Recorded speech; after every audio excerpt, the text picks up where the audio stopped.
Funniest thing about all of these different men and their podcasts chiming in on the WNBA recently is that they just don't care.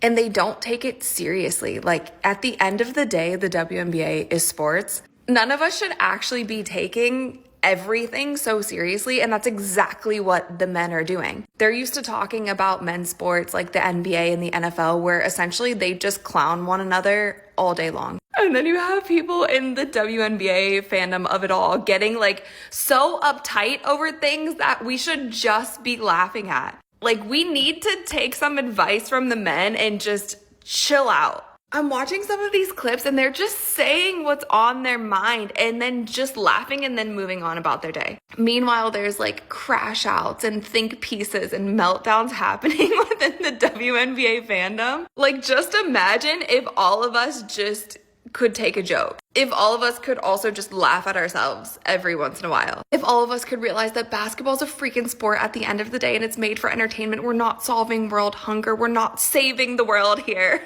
We're dribbling the ball up and down the basketball court and shooting it in a basket. That's it. That's it. And it's fun to watch. And you know what is worse about it is that the minute that you start to have women subjected to some of the things that the men are subjected to inside of the NBA, even though they're asking for parity as far as how much they make and equal rights and equal pay, even the whole idea that women need to be making as much as men in the NBA. Whereas men in the NBA don't then compare themselves to what's happening in the NFL or MLB, or men in the NHL and hockey don't compare themselves to men that's in soccer or whatever, football, right? Even everything has to become an issue. Everything has to be politicized. Everything has to be racism. Everything has to be, oh my God, I can't believe it. And sports is supposed to be an avenue of entertainment that allows for people to come together and either root for the same thing, regardless of your socioeconomic status, regardless of your race, regardless of where you're from. Either you're rooting for the same thing and coming together to that, or you're rooting against the other teams and coming together for that. And the minute that we started to embrace a league that is already losing money, that has been at the precipice of losing money since its inception, that is subsidized by the NBA, women just freaked out. They started having think pieces. If these women went through and were subjected to the same level of criticism that LeBron James, Jason Tatum, Jason Brown, Porzingis, everybody, Russell Westbrook, Michael Jordan, if they were subjected to the same things that Steph Curry was subjected to, they'd absolutely melt and fall out of their seat. They can't handle it. They cannot handle the pressure. And maybe this is a bigger discussion that we need to have, because men just truly don't give a fuck like that. We just don't care. Like, unless there's money on the line, you know what I'm saying? Because I be thinking that boxing and even the NBA, they be messing up the parlays and stuff like that. Unless there's money on the line, like, men are not going to crash out over their team. Now, of course, there's been examples of men throughout history that has probably uh, lost their mind or whatever, but in mass, we don't. That is a minuscule amount of people, minor amount of people that would crash out over a game or something like that. But most of the time, men, like, sports is an avenue for argument. It's almost like healthy arguing. It's healthy discussion. It's a healthy venue for guys to be able to say and do whatever it is that they want to do when they want to do it. And women, on the other hand, they just completely crash out. Crash out 100%. I have seen women on the internet, on social media, on these platforms. Oh my God, they can't let go of the racism, and I can't believe it. And it's Angel Reese versus Caitlin Clark, and the crash out is imminent, and I can't stand it. She hated her, and that's why it was a hard foul. Guess what? In sports, men always understand that it's okay to hate.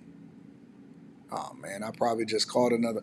It's okay to hate, right? And especially when it comes to basketball. Michael Jordan, I'm pretty sure he hated Isaiah Thomas and the Pistons. As a matter of fact, I'll tell you, he probably hated a whole bunch of other teams. If you heard his Hall of Fame speech, or even if you heard the documentary that was released, the Jordan documentary that was released during the COVID era, Man, his crash out was epic, but it was a crash out in a positive way because he was negatively motivated, and that's the thing that propelled him to be successful. And we still dissect it to this day because it's epic. Rivalries are epic. Y'all better pray for more rivalries. As a matter of fact, y'all should be appreciative of the fact that men are even involved in participating in, talking about, engaging, that they forced ESPN to start covering the WNBA. Y'all should absolutely be thankful that Caitlin Clark is the face of the league. I believe that Caitlin Clark is the face of the league, regardless of whether or not y'all want to admit it. Caitlin Clark is the face of the league. We laugh at Angel Reese's highlights and that she's stat padding unintentionally by getting a whole bunch of rebounds because she can't make a layup. She can't make a layup. She has her winder left-handed free throw. Like I was strongly considering going to a WNBA game. There's none in my city. We used to have the Detroit Shock, and then they got rid of them, right? I was strongly considering going to a WNBA game, buying up all of the front row seats, and I don't know, just trolling the whole time. You know what I'm saying? Like, hopefully the league is profitable at some point, but it just underscores the whole idea that the way men look at things versus the way that women look at things is completely different. We see things different. We don't take things as serious. It's not that deep, but everybody want to crash out as a result of it. Men can get into it and then let it go and keep it moving. They can argue based off a rivalry. My team got knocked out by the Knicks. The Knicks apparently is about to get knocked out by the Pacers. Um, I was very upset because I put a couple dollars on an Oklahoma City Thunder game last night, and then they got blew out by the Timberwolves. I don't understand it. It is a weird thing. I think a whole lot of people lost money off of it. But then you shake that shit off and you keep it moving and you enjoy life, and life is good. And I'm looking at the ocean, I'm looking at the water, and life is great. I'm not about to crash out over these funky chicks. I'm never going to crash out. And I think that most men would say the same thing. One of the people that I think cover it the most, I seen Jason Whitlock. He covers the WNBA and Caitlin Clark, and I hate that's for Caitlin Clark a lot. I seen Ryan Clark. I believe that I'm gonna do a review video on that. Somebody sent me a review video of Ryan Clark actually apologizing to RG3, I believe. And then Ryan Clark, and the only reason I'm not including him in this is because I want to see the apology video first.